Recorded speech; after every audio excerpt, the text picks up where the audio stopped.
هیچ وقت در تاریخ کشور ما این همه زن تحصیل کرده و فرزانه و برجسته ما نداشت، نه در محیط‌های حوزوی نه در محیط‌های دانشگاهی. این همه نویسنده زن، این همه شاعر زن، این همه محقق زن، پژوهشگر زن در رشته‌های مختلف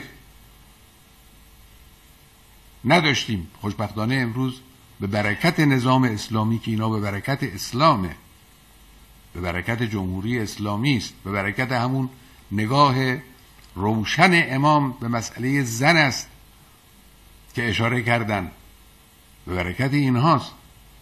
هیچ وقت ما چنین وضعیتی رو در کشورمون نداشتیم. باید خدا رو شکر کنیم و از توفیقات او سپاسگزاری کنیم و از او افزایش این توفیق رو بخواهیم، به شکر این توفیق رو بکنیم. شکرش هم همین است که عرض کردم، نگاه به راهنمود الهی و سلب نگاه از راهنمودهای مادی که امروز